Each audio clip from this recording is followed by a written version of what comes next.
Está con nosotros el ministro de Minas y Energía, el doctor Diego Mesa. Señor ministro, gracias por acompañarnos. Buenos días.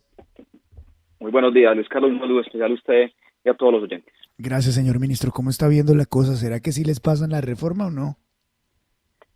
No, pues yo creo que la reforma obviamente va a tener unas discusiones importantes, inicialmente en las comisiones económicas y posteriormente en las plenarias, pero esta reforma pues es una apuesta muy ambiciosa por parte de este gobierno en materia social y un acto también de responsabilidad de cara al futuro con las finanzas públicas del país. Entonces, esta es ¿Qué, una discusión que hay que dar. qué propuestas hay en esta reforma tributaria, señor ministro, en su ambiente, en el de Minas y Energía? Hay una cosa de los impuestos verdes, ¿no es verdad? Sí, el tema de los impuestos verdes es importante, Luis Carlos, es en particular el tema del impuesto al carbono.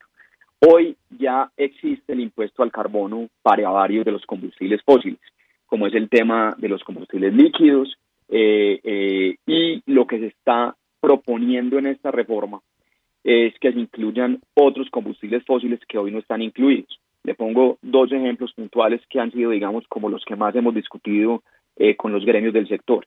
El carbón, para cualquier tipo de usos. Recuerde que el carbón, aquí tenemos carbón térmico que se usa para generación de energía eléctrica, pero también hay carbón metalúrgico que se utiliza para coque y para producir acero. Y el gas natural y el gas licuado de petróleo para generación de energía eléctrica.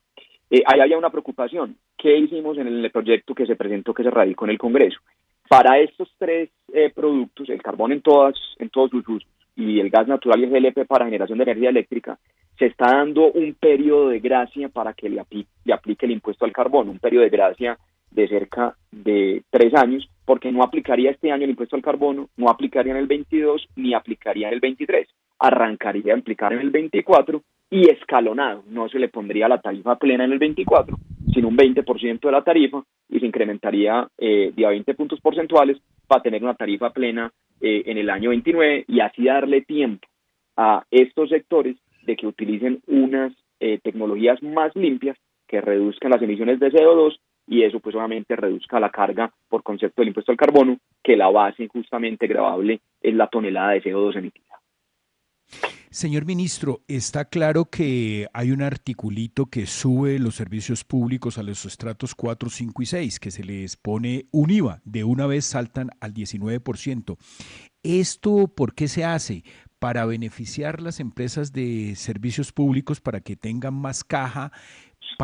¿Cuál es la razón de esta subida?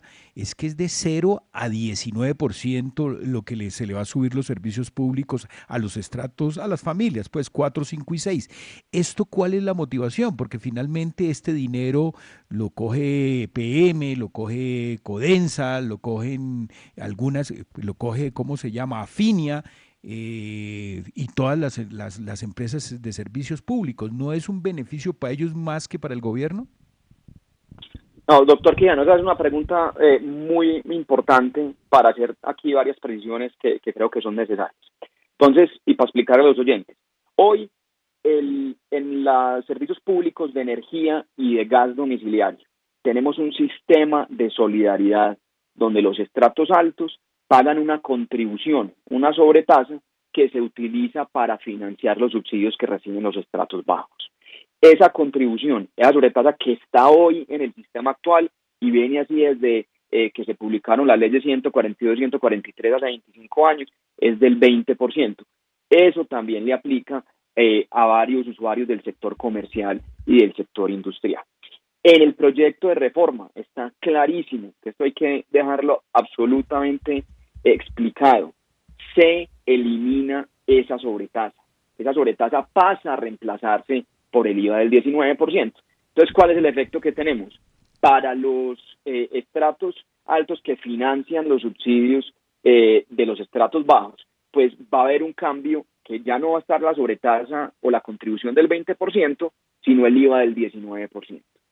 Para el sector industrial y comercial también es importante, porque en este caso también es un efecto neutro en materia de cuánto se paga en la factura, pero desde el punto de vista tributario es más beneficioso para el sector comercial e industrial, porque estas son empresas que pagan IVA en los insumos y esa sobretasa antes no la podían cruzar, ahora la van a poder cruzar.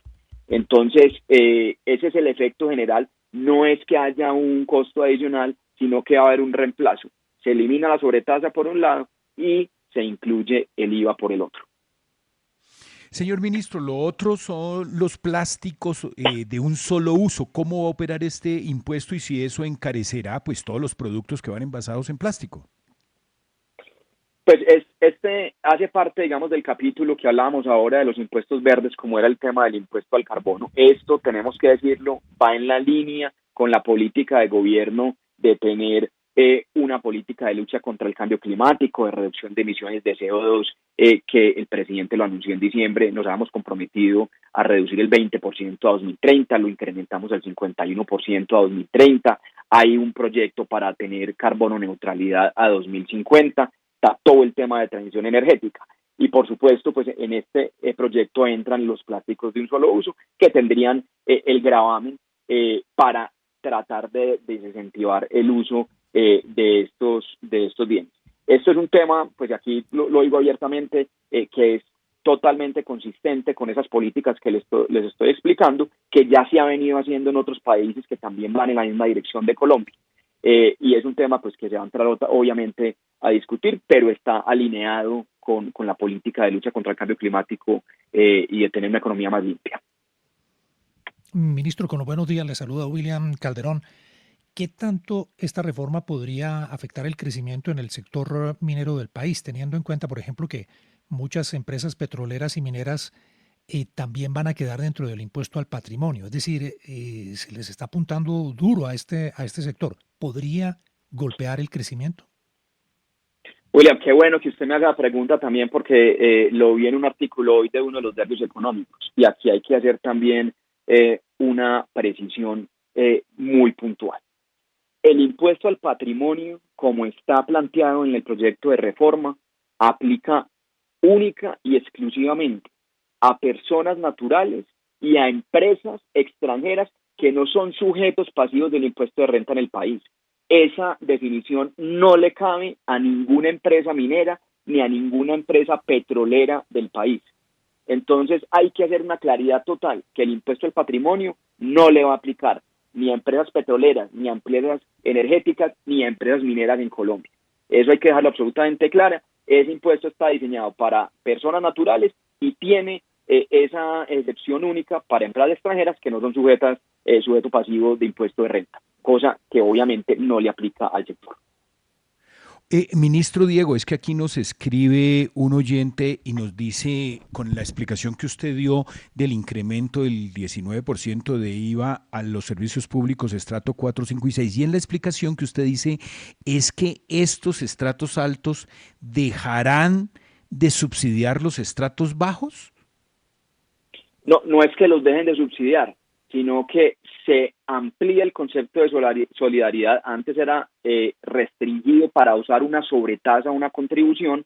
Aquí se amplía y lo que vamos a hacer es que se van a utilizar los recursos del IVA para poder hacer el subsidio o el pago o la afiliación de los subsidios a los estratos bajos que antes. Pero es doble. Pero es doble, ministro. Se elimina la sobretasa. No, se elimina completamente la sobretasa, doctor Fernando. La sobretasa no aplica más. Usted, digamos, si usted está en estrato 6 o en estrato 5, coja la factura de servicios públicos del día de hoy. Usted ahí ve que le cobran el consumo y después dice sobretasa 20% y le aplican a la sobretasa. Eso se eliminaría de la factura y entraría el IVA del 19%. Por eso hablo yo de un efecto neutro a los estratos altos, porque dejan de pagar la contribución del 20% y pagan el 19%. Ministro, venga, es que esto es con plastilina porque si no enredamos a señor. los oyentes. Sí, porque yo estoy perdido, sí. profesor Quijano, no sé, estoy tratando hace rato de entender. Venga, no entiendo. Ustedes son muy inteligentes. Saquemos la pizarra y la tiza. Mire, ministro, hoy el estrato 5 y 6 subsidian a los estratos 1, 2 y 3 con una sobretasa del 20%. Eso es una realidad, no el 4, el 5 y el 6. Es decir, quienes habitan sectores 5 y 6 tienen una contribución en los servicios públicos para que el 1, 2 y 3 tenga unos servicios más baratos. Ese es el escenario actual. Esa contribución del 20% se elimina y se le pone 19%. Quiere decir que el estrato 5 y 6, que tenía una contribución del 20, ahora será del 19, o sea que se gana un punto, o sea que es algo hasta bueno para ellos. Pero se grava el estrato 4, que no tenía velas en el entierro. ¿Entiendo bien? Doctor Quijano, su explicación es absolutamente precisa. Así funciona, se elimina esa sobretasa. Yo le complementaría que le faltó a usted hablar del sector comercial y el sector industrial, que también es sujeto de la sobretasa, con algunas excepciones, y en ese caso pues aplica la misma descripción que usted acaba de hacer, doctor Quijano. Entonces eso significa que el estrato 4 es uno de los más golpeados, la clase media. Ahí, Luis Carlos, pues lo que hemos hablado de esta reforma que está basada en el principio de solidaridad es que pues los que podemos poner tenemos que poner. Pero el y ahí estrato entra 4, ministro, ahí otra vez el más golpeado. Es que ese es el punto de esta discusión, ese es el meollo de esta discusión. Es la definición de los que más tienen son los que tienen que poner. De acuerdo, en eso no estamos en discusión. Pero la discusión es ¿quiénes son los que más tienen? ¿Estrato 4? ¿Son los que más tienen? ¿Estrato 5? No, los estratos 4, 5 y 6 por el modelo de estratificación que tenemos. Claro, Luis Carlos. pero es que el modelo de estratificación, ministro, es ahí donde yo voy con todo el cariño, y ese no puede ser el modelo de distribución del ingreso en Colombia o de justificación tributaria en este caso. Tiene que ser otro tipo, porque es que usted pregúntele, vaya a Cedritos, ministro. ¿Usted vive por dónde? Por el norte, me imagino, por la 60 y algo, con C80 y algo. Ministro, vaya a Cedritos, vamos a Modelia, ¿no? Dígale a esa gente que tiene que poner más plata, dígale que no va a poder, que sus cesantías se las van a gravar con impuestos. O dígale a una familia de esas que tiene que vender algo para pagar algún tipo de impuesto. O dígale a esa familia que lleva 1 año y medio sin poder trabajar completamente y que le han venido bajando el salario gradualmente, que tiene que poner un poquito más. Es que ahí está la discusión, ministro. Ustedes están intentando hacer 2 cosas. La primera, cuadrar las finanzas nacionales, que está bien, porque si no nos vamos a reventar, está bien. Pero segundo, quieren aumentar unos programas de asistencia social que están bien, pero este no es el momento, ministro. Clavando a los mismos de siempre, los asalariados de siempre, los que están en nómina, porque a eso sí directamente vienen las compañías, porque es lo que tienen que hacer por ley. Y les quitan los ingresos, les hacen los recortes que corresponde. ¿Y los ilegales? ¿Y las grandes corporaciones? ¿Y los que sí realmente tienen billete? ¿Y los corruptos? ¿Dónde están? No, ministro. Bueno, pero entonces ahí Luis Carlos, venga, le doy es mi reclamo a usted y a todo el gobierno. A usted y a todo el gobierno. ¿Por qué ese cuento de que es por los estratos? Para empezar, lo de los estratos es una cosa que nos acerca a India en términos de castas. Pero eso no tiene ninguna explicación económica. Y usted, con su pasado académico, lo entiende. Perdón, Carlos, ministro, por el desahogo, pero pues creo que muchos colombianos en esta manera, ministro. Está muy bien el reclamo, Luis Carlos, y venga, pongámosle datos para poder tener la discusión. Y arranquemos con una premisa, Luis Carlos. ¿Hola? Aló, Luis Carlos, ¿me estás viendo? ¿Sí? Luis Carlos, ¿me escuchas? Lo escuchamos, ministro, adelante. Aquí estamos, ministro. Lo escuchamos, ministro, adelante. Listo, no, le estaba diciendo que pongámosle datos para poder tener una discusión informada. El reclamo es muy válido. Y arranquemos con una premisa que pues, yo no voy a entrar a discutir porque estoy conceptualmente de acuerdo con lo que acaba de decir Luis Carlos, y es el tema de la estratificación es un modelo imperfecto. En eso estamos de acuerdo. Pero venga, le ponemos datos al tema. Entre estratos 1, 2 y 3 tenemos aproximadamente unos 9 millones y medio de hogares, de 14 millones y medio en el país. Ahí tenemos la gran masa de los colombianos. Después tenemos unos 900.000 familias en estrato 4 y cerca de 500.000 familias entre estratos 5 y 6. Las familias que verdaderamente necesitan ayuda están indiscutiblemente en esos 9 millones y medio de colombianos que hacen parte del estrato 1, 2 y 3, con las imperfecciones que hay. Y por eso el DNP, Luis Carlos, ha hecho un trabajo, un esfuerzo gigante para tener el SISBEN 4 y mejorarlo y poder tener todos los sistemas de transferencias monetarias a los que realmente lo necesitan, no porque estén en un estrato, sino porque tienen unos ingresos que requieren tener una ayuda estatal, vía ingreso solidario, vía devolución del IVA, vía del adulto mayor, vía todos los programas que queremos mejorar y mantener en esta reforma. Y le añado algo más, Luis Carlos. Sí, señor. En el proyecto de ley de la reforma, justamente cuando hacemos los cambios en el sistema de solidaridad para los subsidios, estamos abriendo la puerta a poder hacer una reforma para que los subsidios tanto de energía como de gas se vayan a las familias que realmente lo necesitan, porque hoy tenemos un subsidio del 60% en estrato 1, del 50% en estrato 2, del 15% en estrato 3, y puede que haya familias que están estratificadas que no requieran esos subsidios por los ingresos que tienen, y puede haber algún tipo de errores de exclusión en el sistema de estratificación, que una familia esté en estrato 4 y de pronto requiera un subsidio. Entonces, con eso, esa primera estamos de acuerdo, pero esto es un trabajo bastante riguroso, y lo vamos a abrir para hacerlo de aquí y nos vamos hasta abril del 22 para poder cambiar cómo se adjudican los subsidios tanto en energía y gas.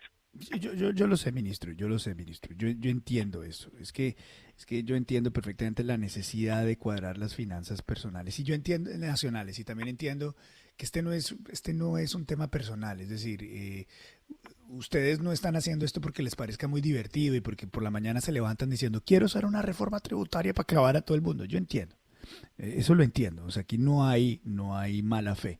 Eso se comprende totalmente. Pero sí, ayúdenos a que los colombianos que estamos preocupados, pues, porque vemos los efectos reales y colaterales que tiene esta reforma, pues no terminemos en esta. En el mensaje macro, yo entiendo que la minucia es lo técnico, es lo más importante, pero el mensaje macro es: uno, la temporaneidad de esto. Yo sigo teniendo algunas dudas, ministro, sobre la temporaneidad de esto, si este es el mejor momento. Y entiendo lo que ustedes también han dicho. Sí, Luis Carlos, sí, Fernando, sí, William, sí, todos. Ojo, que esto recién lo van a pagar 22, 23, 24, es de una manera escalonada, eso lo entiendo. Pero igual se están grabando los ingresos de estos momentos, de estos momentos, del hoy. Eso es. Entonces, nada de esto es personal, es simplemente unas discusiones importantes que tenemos que tener frente a lo que muchos sentimos es una reforma que termina afectando principalmente a una gente que no tiene manera de defenderse, que no hace parte de los grupos de interés, que no es representada por los congresistas y que en la minucia técnica termina siendo la más afectada. Señor ministro, como siempre, muchas gracias por darnos esta oportunidad de discutir. Muy amable, muy gentil. No, muchas gracias a usted, Luis Carlos. Si me permite cerrarle la despedida también. Por supuesto. Digamos, utilizando sus palabras. Aquí queremos beneficiar a una población que no tiene Twitter, que no tiene acceso a los medios de comunicación, que no tiene lobby, que es esa población que necesita ingreso solidario, que necesita que le devuelvan el IVA, que necesita tener adulto mayor, que necesita gratuidad en la educación para poder completar y poder entrar a un mercado laboral más preparados. A eso es lo que queremos proteger, a eso es lo que le estamos apostando.